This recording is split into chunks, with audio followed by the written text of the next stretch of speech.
My Wycliffe title is Community Development Specialist, but up here I'm just a nurse. She said the pain is in the waist. Is it in the back like this or in the front like this? We have clinic on Monday, Wednesday, and Friday from 9 a.m. till 1 p.m. Many days it goes past that. I've been seeing 75 to 100 people a week. I see a lot of respiratory infections, upper respiratory infections, sinus infections, allergies, colds, flus, and that kind of thing the hospital doesn't diagnose. I see babies born, I see people die. Turn it over. Like that.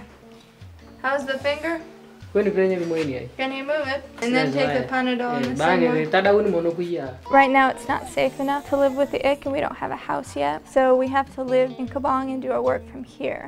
We really do believe that people need to meet basic needs before they're willing to be open to something like Bible translation. They're thinking about how hungry they are. They're thinking about security, about if they have a roof over their heads. At the moment, they're not thinking about who this man named Jesus is. Or do they need books? They haven't been to school, so they don't need books at this point.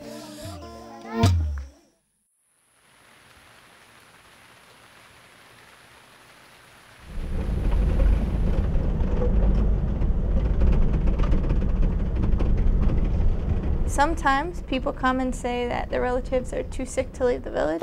So after I've seen everyone else at the clinic, I may go and try to pick them up and get them to the hospital.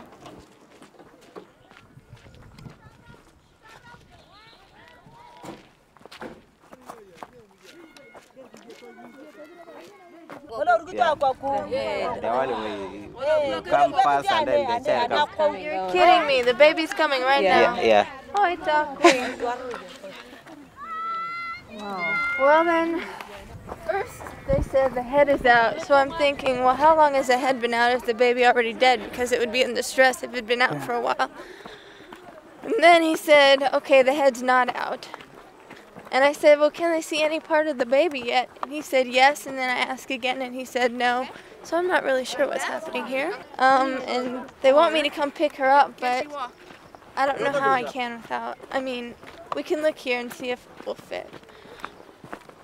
There's a lot of tree stumps, and that could pop one of our tires. Right. The translation of what's going on. I'm trying to figure it out, and then when I check her, it's not what they said it was. So we didn't think we had time to get her to the hospital before she delivered, but now I think we do.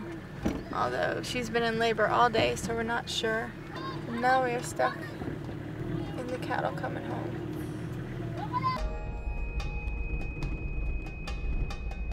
First couple times I would take a patient to the hospital that was really sick. The first couple times I would bring a corpse back from the hospital back to the village. That had a huge emotional impact. Just being so close to mortality and to life and death. So when I have those kind of experiences once in a blue moon, these day-to-day bouts of people having diarrhea or a respiratory infection, it's small compared to life and death issues, you know? I do get tired.